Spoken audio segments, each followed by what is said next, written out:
আপনারা কি জানেন কিয়ামতের ময়দানে কোন ইমানদারকে, কোন মানুষকে আল্লাহ তাআলা কোন হিসেব করে বিনিময় দিবেন না, বিনা হিসাবে দিবেন, যে হিসাব নিকাশ নাই, বিনা হিসাবে ঢেলে দিবেন আল্লাহ তাআলা কাকে জানেন? একমাত্র ব্যক্তি সবরকারী। কোন ব্যক্তি?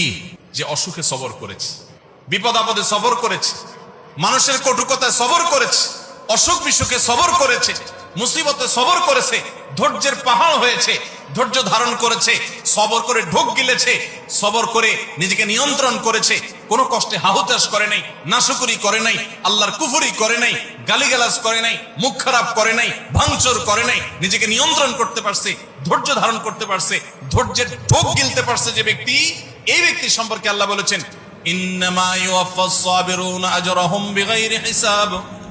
সবরকারীদের বিনিময় আল্লাহ রাব্বুল আলামিন কিয়ামতের ময়দানে কোনো হিসাব নিকেশ করা ছাড়া, তুমি নামাজ কয় ওয়াক্ত পড়ছো, রোজার কতগুলোর সওয়াব পাবা, সুবহানাল্লাহ কতবার পড়ছো, আলহামদুলিল্লাহ কতবার পড়ছো, কয়বার কোরআন খতম দিছো, কয়বার কি ভালো কাজ করছো, এই সমস্ত হিসাব নিকেশ নাই বান্দা। তুমি সারা জীবন সবর করেছো, সব ক্ষেত্রে সবর করেছো, আজকে তোমার দেওয়ার ক্ষেত্রে কোনো হিসাব নিকেশ নাই, বিনা হিসাবে আল্লাহ তাআলা ঢাইলা দিবেন। সবর করবো তো ইনশাআল্লাহ।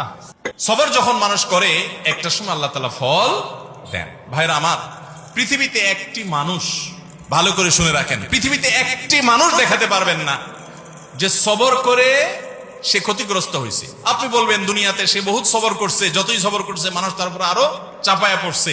আমি বলবো যদি সে আল্লাহর জন্য সবর করে থাকে, তো হাতির মতো মরলেও লাগ, বাঁচলেও লাগ, তার এই সবরের বিনিময়ে আল্লাহ তাআলা দিবেন না দিবেন না? দিবেন। আর বেশিরভাগ ব্যক্তি সবরের ফলাফল দুনিয়াতেই দেখে যায় ভাইরা আমার।